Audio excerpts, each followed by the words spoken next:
राजनीति एक ऐसा विषय है जिसने मानव जीवन को सर्वाधिक प्रभावित किया। लेकिन क्या हम जानते हैं कि इसकी शुरुआत कब और कैसे हुई? स्वामित्व अर्थात वस्तुओं और भूमि पर अधिकार की भावना, इसकी शुरुआत किस तरीके से हुई? या पहिए पहिए की खोज जिसने कि मानव जीवन में अत्यधिक गति ला दिया और मशीनी युग का भी आधार बना। ये सभी पहलू और ऐसे ही अन्य कई और प्रश्नों को जानने का प्रयास करेंगे अपने इस नवपाषाण काल के नए वीडियो में। तो आइए शुरू करते हैं अपने इस वीडियो को, जिसमें हमने इस कालखंड को 4 अलग-अलग पहलुओं से समझने का प्रयास किया है। जैसा कि पाषाण काल के पिछले जो टॉपिक थे, उसको भी हमने इसी तरह से समझने का प्रयास किया था, जिसमें पहला बिंदु हमारा विचारकों का रहता है।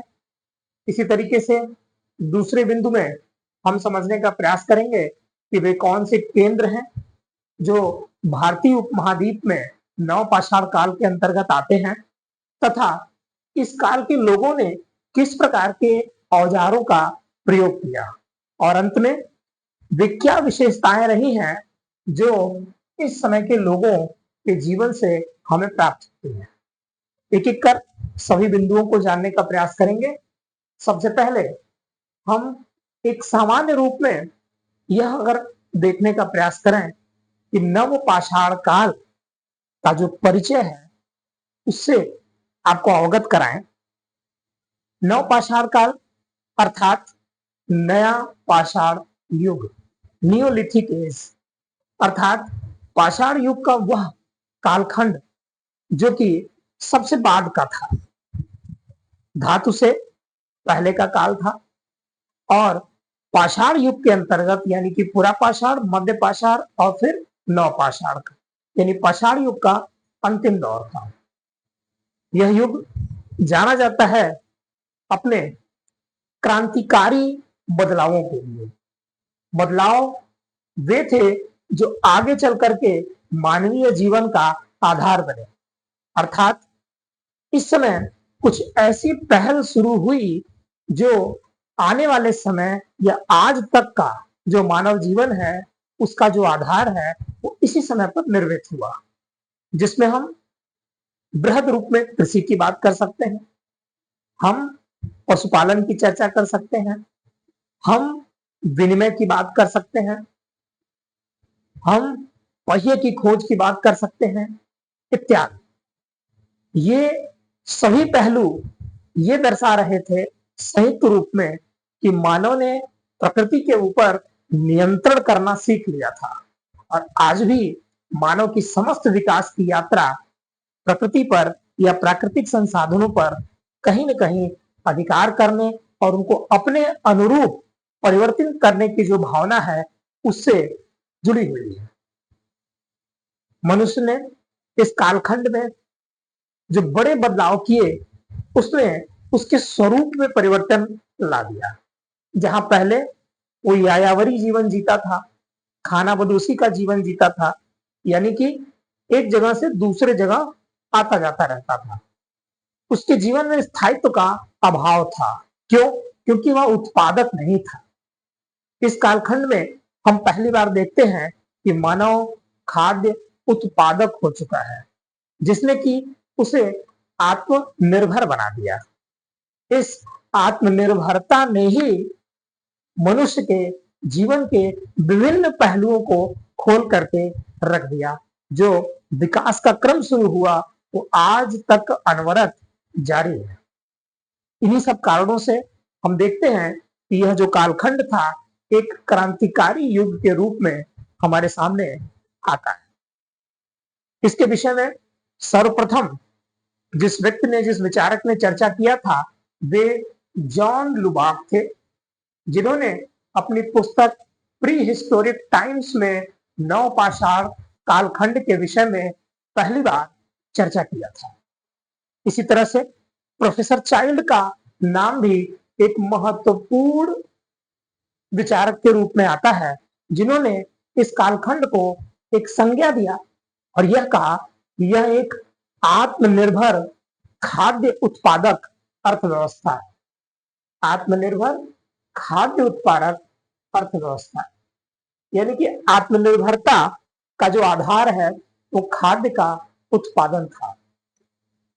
इस तरह से एक सामान्य जानकारी प्राप्त करने के बाद अगर हम ये देखें कि वे कौन से केंद्र थे पूरे भारतीय उपमहाद्वीप में और वे कौन कौन सी जानकारियां हमें प्रदान करते हैं नवपाषाण कालखंड के विषय में, तो वे इस तरीके से हमारे सामने आते हैं। पूरे भारतीय उपमहाद्वीप को इसमें दर्शाने का प्रयास किया गया है, जिसमें आप देख सकते हैं कि भारत के पश्चिमी क्षेत्र में बलूचिस्तान का क्षेत्र शामिल था।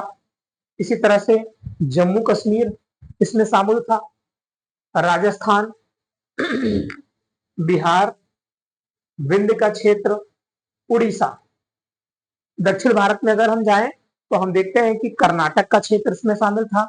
इसी तरह आंध्र प्रदेश, तमिलनाडु, ये वे महत्वपूर्ण स्थान थे जहां से नवपाषाण काल के विभिन्न स्थलों की जानकारी हमें प्राप्त होती है। इससे पहले कि इनके विभिन्न बिंदुओं की चर्चा करें, अगर एक बार मैप पर मैं आपको दिखाऊं कि ये लोकेशंस कहाँ पे अवस्थित हैं तो और बेहतर ढंग से आप समझ पाएंगे। मैप में हम देख रहे हैं कि एक महत्वपूर्ण स्थल मेहरगढ़, जो कि बलूचिस्तान का एरिया में आता है। ये भारत का वह भारतीय उपमहाद्वीप का उत्तर पश्चिमी क्षेत्र है जो आज पाकिस्तान में आता है। पाकिस्तान के भी बलूचिस्तान क्षेत्र में ये आता है। इसी तरह से अगर हम मध्य भारत की ओर आए तो हम देखते हैं कि कोल्डिहवा, महागरा, इसी तरह से उत्तरी बिहार में चिराग का स्थल था। उत्तर भारत में बुर्जहोम, गुफा-कराल, ये महत्वपूर्ण स्थल थे। इसी तरह से अगर हम उड़ीसा में एक महत्वपूर्ण स्थल की बात करें तो वो कुचाई था। साउथ में हम देखते हैं कि 3 महत्वपूर्ण राज्य, यानी कि कर्नाटक का क्षेत्र, आंध्र प्रदेश का क्षेत्र और तमिलनाडु का क्षेत्र, इसमें विभिन्न स्थल प्राप्त हुए हैं। फिर वो चाहे नागार्जुन कोंडा हो या संगनकल्लू हो, इसी तरह से पय्यमपल्ली, टेरी, ये वे स्थल हैं जो तमिलनाडु के क्षेत्र में आते हैं।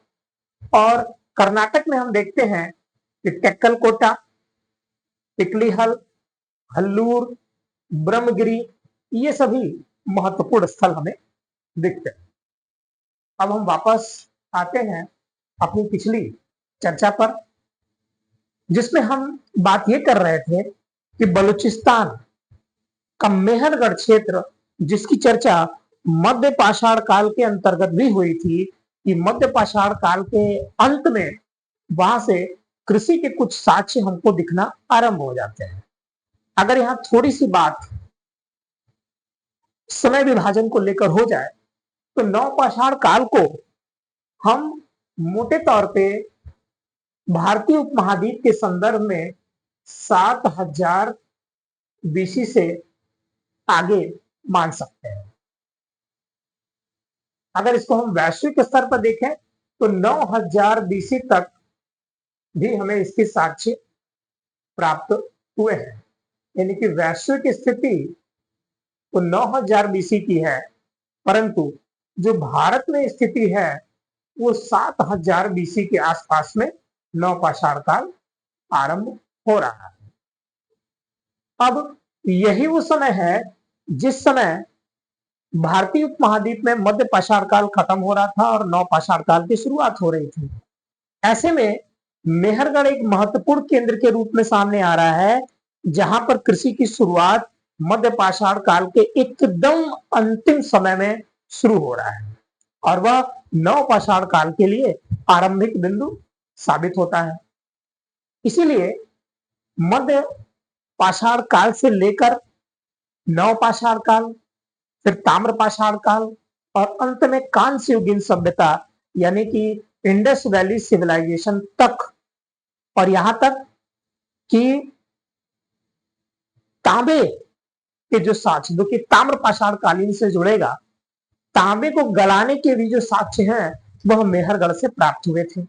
इसका मतलब कि मेहरगढ़ एक लंबे समय तक कृषि के उत्पादन के महत्वपूर्ण केंद्र के रूप में जुड़ा रहा है, जिसे हम नवपाषाण, ताम्रपाषाण, कांच से भी जोड़ सकते हैं।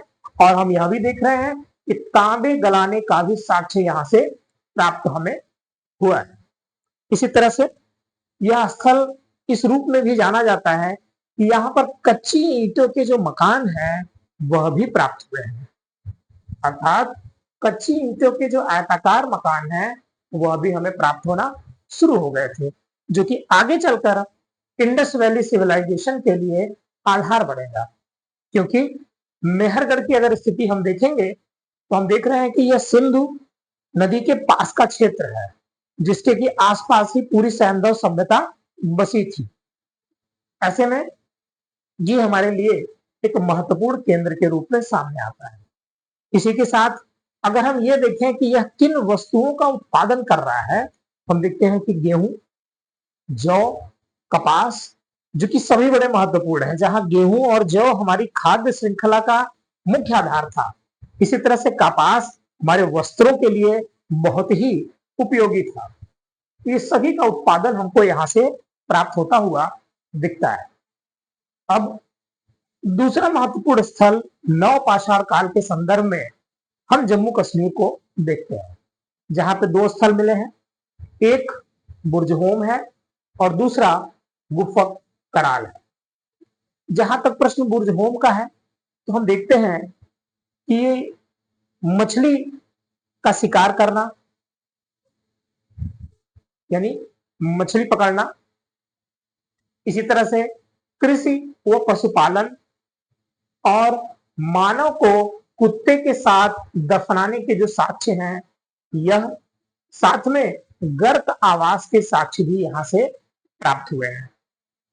जहां तक बात गर्त आवास की है, गर्त अर्थात गड्ढा, यानी कि गड्ढे को खोद कर उसका प्रयोग आवास के रूप में करना, मकान के लिए करना, गर्त आवास कहलाता है। तो ये सभी बिंदु महत्वपूर्ण होंगे, जिसके की साक्ष्य हमें बुर्जहोम से प्राप्त हुए हैं। जहां तक प्रश्न गुफा कराल का है, गुफा कराल का शाब्दिक अर्थ होता है कुम्हार की गुफा। कुम्हार की गुफा, यह स्थल महत्वपूर्ण है अपने सिलबट्टे और हड्डी की सुई के लिए। सिलबट्टा का प्रयोग जहां पीसने के लिए किया जाता था, जो खाद्य पदार्थ हमें प्राप्त हो रहे हैं उनको पीसने के क्रम में किया जाता था। इसी तरह से सुई का प्रयोग हम वस्त्रों की सिलाई के संदर्भ में देख सकते हैं। इसी तरह राजस्थान का बागौर का जो क्षेत्र है, जो कि मध्य पाषाण काल में आदमगढ़ और बागौर अपने पशुपालन के लिए जाना जाता था। इसी तरह से नवपाषाण काल में भी यह केंद्र महत्वपूर्ण बना रहा है और यहाँ भी हमें कृषि पशुपालन आदि के साक्ष्य मिले हैं। बिहार का चिराग स्थल पहले से ही चर्चा में रहा है, जहां पर मृग संघ के छल्लों की जो माला है वह हमें प्राप्त हुई है। तो यह भी नवपाषाण काल के लिए महत्वपूर्ण रहा। इसी तरह से विंध्य का जो क्षेत्र था, जो हमारे उत्तर प्रदेश के अंतर्गत आता है, इसमें हम देखते हैं कि जो बेलन नदी का क्षेत्र है, बेलन नदी की जो घाटी है, इसमें कुछ महत्वपूर्ण स्थल हमें दिख रहे हैं, जिसमें कोल्डिहवा, महगदा और चुपानी मांडव महत्वपूर्ण रूप में सामने आता है। कोल्डिहवा एक ऐसा स्थल जो कि अपने चावल उत्पादन के लिए जाना जाता है। कोल्डिहवा की सर्वाधिक जो चर्चा हुई है वह इसलिए कि यहाँ पर धान की खेती के प्राचीनतम साक्ष्य प्राप्त हुए हैं। हालांकि अब इसमें परिवर्तन हो चुका है, लहुरा देव को अब हम प्राचीनतम स्थल के रूप में देखते हैं, लेकिन फिलहाल नवपाषाण काल खंड के विषय में यह जानकारी आपके लिए महत्वपूर्ण रहेगी। इसी तरह से महगदा में हम देखते हैं कि यहाँ पर गोलाकार झोपड़ी के अवशेष हमें प्राप्त हुए हैं, और चौपानी मांडो जो कि पहले से ही अपने बर्तनों के लिए ख्याति प्राप्त किया हुआ था, उस संदर्भ में महत्वपूर्ण स्थल रहा है। बाकी दक्षिण भारत के जो स्थल हैं, इसकी चर्चा हमने मैप में कर ही लिया है, जिसमें कर्नाटक में हम देख रहे हैं संगनकल्लू, पिकलीहल, मस्की, ब्रह्मगिरी, हल्लूर के क्षेत्र हैं, और आंध्र प्रदेश में नागार्जुन कोंडा, उत्तनूर के क्षेत्र हैं, और तमिलनाडु में पय्यमपल्ली के स्थल पाए गए हैं। आइए अब चलते हैं अपने अगले बिंदु पे। अब हम यह देखने का प्रयास करेंगे कि इस कालखंड में लोगों ने जो औजार प्रयोग किए, क्योंकि पाषाण कालखंड में हमारे लिए सबसे महत्वपूर्ण जो ऐतिहासिक साक्ष्य थे वो इनके औजार थे। इसीलिए पूरा पाषाण और मध्य पाषाण में ये बहुत ही ज्यादा महत्वपूर्ण थे, क्योंकि हमारे पास सीमित पुरावशेष थे, उसमें औजारों की भूमिका सर्वाधिक महत्वपूर्ण थी। हालांकि नव पाषाण कालखंड थोड़ा बाद का है, हमारे ज्यादा नजदीक है, इसलिए साक्ष्य हमें और भी कई सारे प्राप्त हुए हैं, और इस समय तक का मानव का जीवन काफी परिष्कृत हो गया था, उसके जीवन में विविधता आ गई थी, अन्य कई और प्रकार की जो वस्तुएं हैं उसका प्रयोग वह करने लगा था। इसलिए औजार तो पुराने रहे, लेकिन उनका जो प्रेजेंटेशन है वह थोड़ा सा बदल गया। जैसे अब जो औजार है यह पालिशदार है, पालिशदार पत्थर के औजार इस समय प्रयोग में लाए जा रहे हैं। खास तौर पे जो पत्थर की कुल्हाड़ियां हैं इनका प्रयोग ज्यादा हो रहा है। कुल्हाड़ियों के प्रयोग होने से सीधा सा संबंध यह है कि अब मानव ने कहीं ना कहीं लकड़ियों का प्रयोग बढ़ा दिया था, और हमें पता है कि अगर आवास हमारा स्थायी होगा तो उसमें लकड़ियों का जो भूमिका है वह बढ़ जाएगी, इसीलिए कुल्हाड़ियों की संख्या यहाँ पर बढ़ी हुई दिखती है। तो सामान्य रूप में इतना ध्यान रखना है कि हथियार और औजार थे वो पहले के जो थे वो तो थे ही, बस इस समय वो पॉलिश्ड हैं और घर्षित हैं, उनको थोड़ा परिष्कृत करने का, रिफाइंड करने का प्रयास इस कालखंड में किया गया था। अब हम इस कालखंड की अगर विशेषताओं को जानने का प्रयास करें तो इसे हमने 4 भागों में वर्गीकृत किया है। पहले हम सामाजिक क्षेत्र की जो विशेषताएं हैं उसकी चर्चा करेंगे, फिर जो आर्थिक पहलू है उसकी बात करेंगे, राजनीतिक पहलू है उसकी बात करेंगे, और अंत में जो धार्मिक पहलू है उसकी चर्चा की जाएगी। तो सबसे पहले शुरुआत करते हैं सामाजिक क्षेत्र की, जिसे हमने कृषि, आवास, वस्त्र, आभूषण और बर्तनों के रूप में बांटा है। जैसे कि टॉपिक को शुरू करने के समय ही हम लोगों ने चर्चा किया कि यह समय कृषि के दृष्टिकोण से महत्वपूर्ण था, क्रांतिकारी युग था। तो हमें ये देखना पड़ेगा कि कृषि में ऐसे क्या चीजें हो रही हैं कि जिसके वजह से हम इसे क्रांति के युग की संज्ञा दे रहे हैं। तो देखने की बात यह है, जहां इससे पहले यानी मध्य पाषाण काल में मानव को कृषि की जानकारी तो हो गई थी, लेकिन वह एक स्थान पर रुक करके बृहद स्तर पर कृषि नहीं कर पा रहा था। यहां आते आते यानी नव पाषाण काल में उसने इन चीजों को, इन कमियों को दूर कर दिया, और अब कृषि में न केवल विविधता आ गई, विभिन्न प्रकार के वस्तुओं का उत्पादन शुरू हो गया, जिनमें हम देखते हैं कि रागी है, कुंभी है, मूंग है, खजूर है, गेहूं है, कपास है, जौ की भी हम चर्चा कर चुके हैं। तो अलग अलग प्रकार के जो खाद्य हैं वे हमें दिख रहे हैं, और इनका जो उत्पादन हो रहा था वो कहीं ना कहीं हमारी जो आवश्यकता है उसके हिसाब से हो रहा था, हमारी जो जरूरत है उसके हिसाब से हो रहा था। ये वो बिंदु था जो यह दर्शाता है कि कृषि की जो तकनीक है उस पर मानव का नियंत्रण स्थापित हो गया है। उसे किस खाद्यान्न को कहाँ, कितनी मात्रा में, किन परिस्थितियों में उगाना है, इसके बारे में उसे जानकारी हो गई थी और उसने इस पर नियंत्रण प्राप्त कर लिया था। इस एक पहलू ने मानव के जो भोजन की समस्या थी, जो कि सर्वाधिक बड़ी समस्या थी, उसको बड़े स्तर पर समाप्त कर दिया। उसके अंदर जो असुरक्षा का भाव था खाद्य को लेकर के, वो काफी हद तक खत्म कर दिया। और इतना ही नहीं, कुछ लोग जब कृषि कार्य करते थे और काफी लोगों के भोजन का उत्पादन कर लेते थे, तो उन्हीं में एक वर्ग वहां से मुक्त हो गया कि उसे कृषि कार्य नहीं करना है, यानी कि अब वह दूसरे कार्यों के लिए फ्री हो गया। यानी कि अब मानव कृषि से अलग भोजन की सुरक्षा प्राप्त करने के बाद कुछ दूसरे प्रकार की जो चीजें हैं वहां भी अपना दिमाग लगा सकता था, वहां भी अपने प्रयास कर सकता था।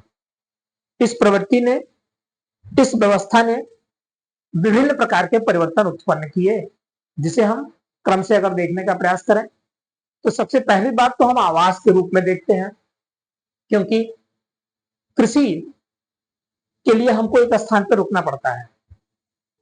उसकी हम खेतों की पहले जुताई करेंगे, बुआई करेंगे, निराई करेंगे, फिर लास्ट में कटाई करेंगे, जिसमें एक लंबी प्रक्रिया है। ऐसे में रुकने के लिए हमें स्थायी आवास चाहिए थे, तो मानव ने स्थायी आवास बनाने की जो परंपरा है वो यहाँ पर स्टार्ट कर दिया। यानी कि आवास का जो स्वरूप है वो कैसा हो गया, जो स्ट्रक्चर है वो स्थायी हो गया, अब वह एक स्थान पर रुक करके रहने लगा।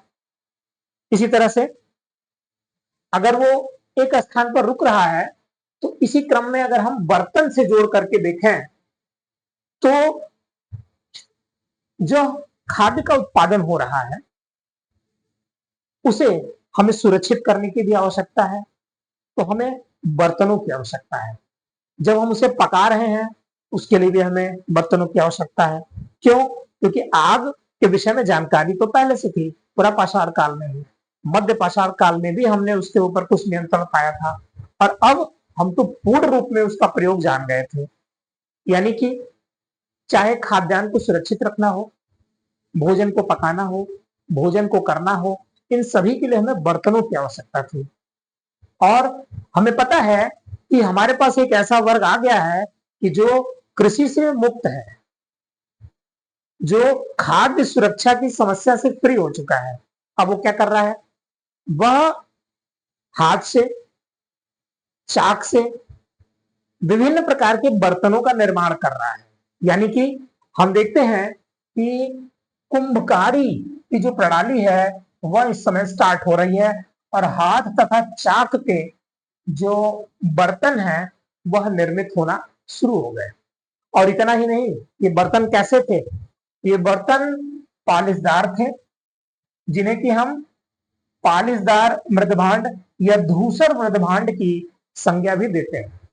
दो प्रकार के बर्तन हमें प्राप्त हुए हैं, एक पालिशदार काला मृदभांड, अगर इसको हम स्पष्ट करें, ये काला है, पालिशदार काला मृदभांड और धूसर मृदभांड।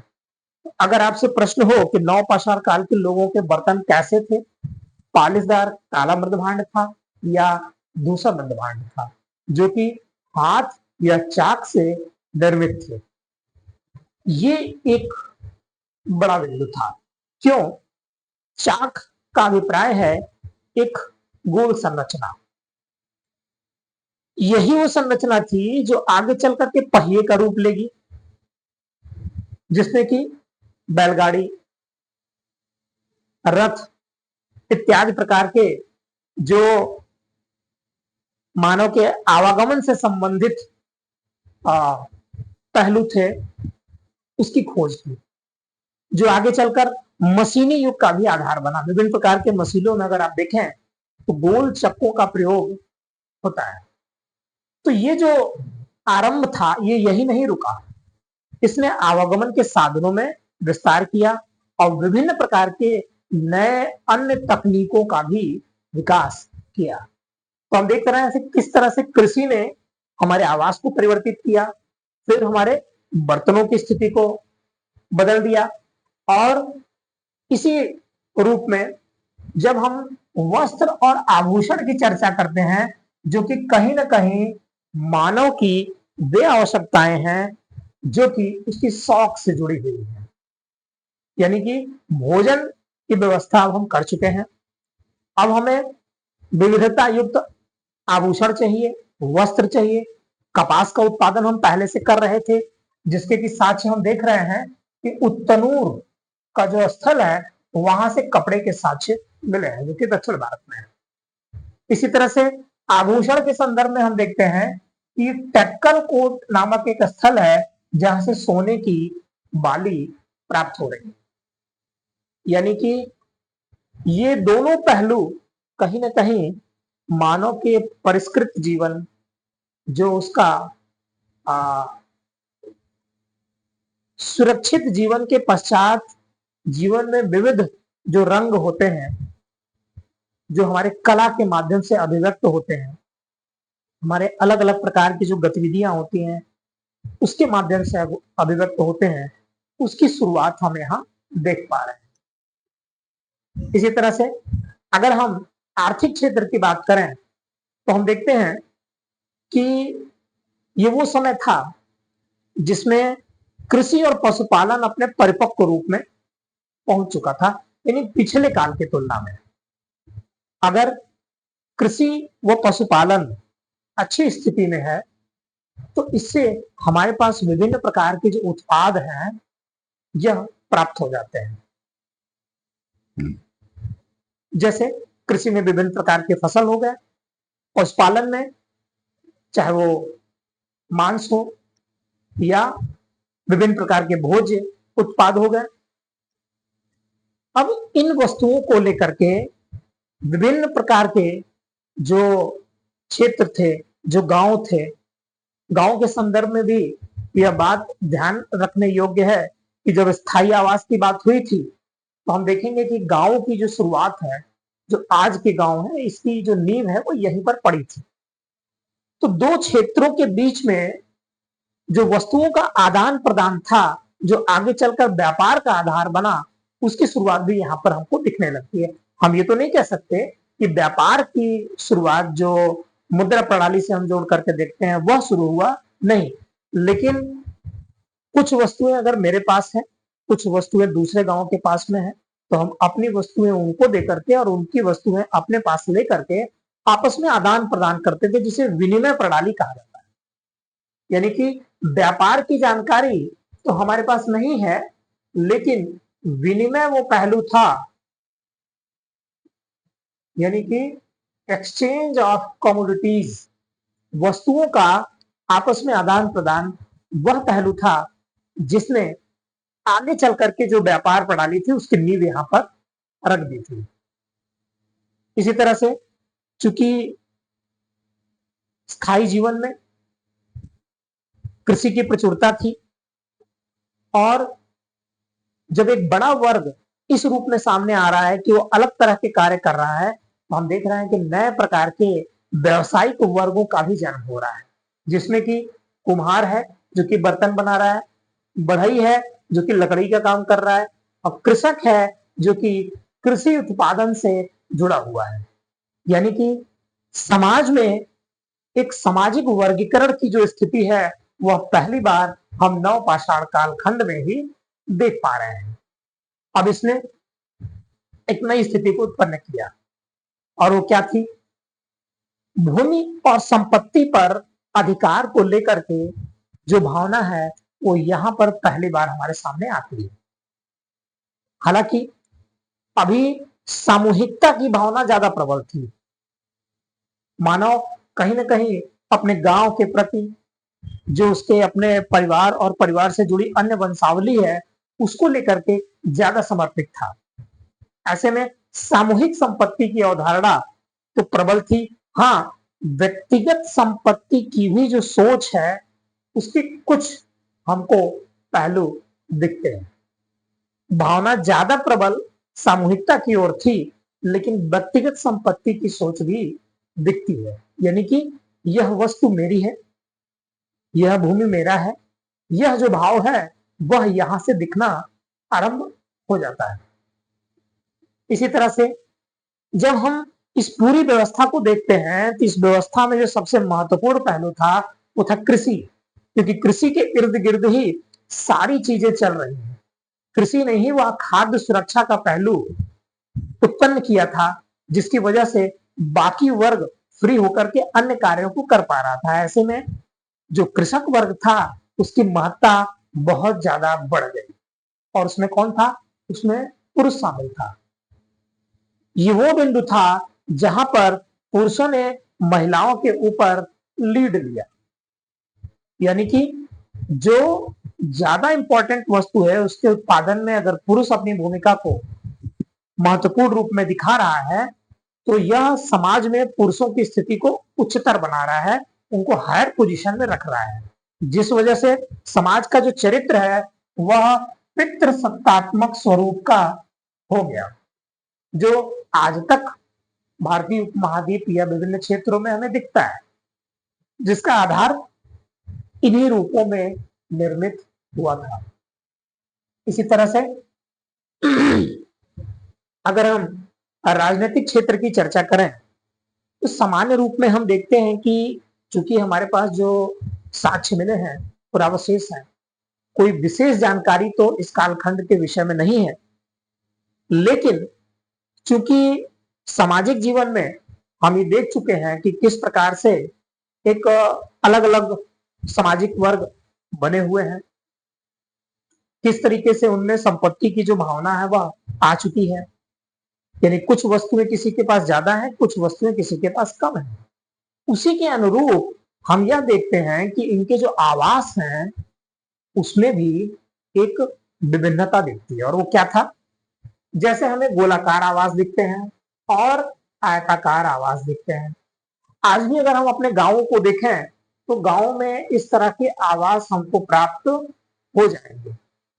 कुछ झोपड़ी नुमा आवास हमको गोलाकार जैसे दिखेंगे, जो गांव के परिधीय क्षेत्र होता है, पेरिफेरल एरिया जो होता है, बाहरी क्षेत्र होता है, वहां हमको दिख जाएंगे। वो छोटे होंगे, काफी कुछ अस्थायी स्वरूप के होंगे, और घास फूस हल्के प्रकार की लकड़ियों का प्रयोग करके उन्हें बनाया जाता था। लेकिन कुछ आवास जो केंद्रीय स्थानों पर है, यानी कि पूरा जो गांव है उसमें केंद्रीय स्थान पे है, और वो क्या है? एक तो ये केंद्र में है, फिर ये बड़े हैं, आकार में बड़े हैं। यह पहलू यह दर्शाता है कि कहीं ना कहीं समाज में एक जो असमानता की स्थिति थी वो आ चुकी थी, और कुछ लोगों का जो हैसियत थी वो ज्यादा बेहतर थी। इस आधार पर हम देखते हैं कि आयताकार मकान में रहने वाले लोग कहीं ना कहीं बेहतर स्थिति में दिख रहे हैं, और जो छोटे गोलाकार आवासों में रहने वाले, झोपड़ी में रहने वाले लोग थे, वे कुछ निम्नतर स्थितियों में हमें दिख रहे हैं। संभव है कि उस गांव पर इनका प्रभुत्व रहा हो, जिसे कि हम आगे चल करके हड़प्पा काल में देखते हैं। हड़प्पा काल के विभिन्न स्थल, चाहे वो मोहनजोदड़ो हो, हड़प्पा हो, चनहूदड़ो हो, वहां में देखते हैं कि जो पूरा क्षेत्र है किस तरह से छोटी छोटी बस्तियां, छोटे आवास बाहर बसे हुए हैं, और जो ऊंचा टीला है जो कि छोटा है उस पे बड़े आवास बने हुए हैं। और यह बात सामने आई कि जो शासक वर्ग था वो कहीं ना कहीं उन आवासों में रहा करता था। तो ये जो आगे तक हमारे सामने आया है, आज भी जो हम गांव का स्वरूप देख पा रहे हैं, उसके हिसाब से तुलनात्मक रूप में अगर हम समझें तो हम कह सकते हैं कि एक प्रकार का जो राजनीतिक प्रभुत्व है उसकी बहुत धीमी शुरुआत हम यहाँ पर देख सकते हैं, जो परिपक्व रूप में मेच्योर फेज में इंडस वैली सिविलाइजेशन में हमारे सामने आएगा। और अंत में अगर धार्मिक क्षेत्र की बात किया जाए तो इसके विषय में भी जानकारी के सीमित स्रोत हमें उपलब्ध हैं। जो स्रोत हमें उपलब्ध हैं उनमें पहले भी जो चर्चा हुई थी उसमें अंत्येष्टि क्रिया यानी जो बरियल सिस्टम है वह सबसे महत्वपूर्ण पहलू इसमें सामने आता है। बरियल सिस्टम के साक्ष्य अगर हम देख रहे हैं तो बुर्जहोम में है, जो कि मानव और कुत्ते को एक साथ दफनाने के साक्ष्य हमको प्राप्त हुए हैं। और अंत्येष्टि क्रिया का जो आधार था उसमें यह भाव परिलक्षित हो रहा था, यह भाव दिख रहा था कि मानव कहीं ना कहीं मृत्यु के बाद के जीवन के विषय में भी उसका विश्वास दिखने लगा था। साथ ही जब दो व्यक्तियों को एक साथ दफनाने की बात देखी जा रही है, तो उसमें यह पहलू भी सामने आता था कि दोनों के बीच अत्यधिक प्रेम रहा हो, शोक में दोनों की मृत्यु करीब करीब आसपास में हो गई हो, और उनमें ये सोच रही हो कि अगले जन्म में हम दोबारा फिर साथ में मिल सकें, उसके लिए हम एक साथ क्यों ना इन्हें दफना दिया जाए। तो यानी कि पुनर्जन्म की जो अवधारणा है, यह भी पहलू यहां पर दिखना आरंभ हो गया था। इसी तरह से अंत्येष्टि के बाद में जो मातृ देवी की पूजा है, यह भी एक महत्वपूर्ण धार्मिक पहलू के रूप में हमारे सामने आता है। यानी कि विभिन्न स्थलों से मातृ देवी की विभिन्न प्रकार की मूर्तियां हैं, जिनकी पूजा के जो साक्ष्य हैं वो हमें दिखते हैं। इस तरह से यह नवपाषाण काल यही समाप्त होता है। आशा करता हूं ये वीडियो आपको अच्छा लगा होगा। इसी तरह से अब अगला जो हमारा कालखंड होगा वह होगा इतिहास का ताम्रपाषाण कालखंड। तब तक के लिए नमस्कार, धन्यवाद।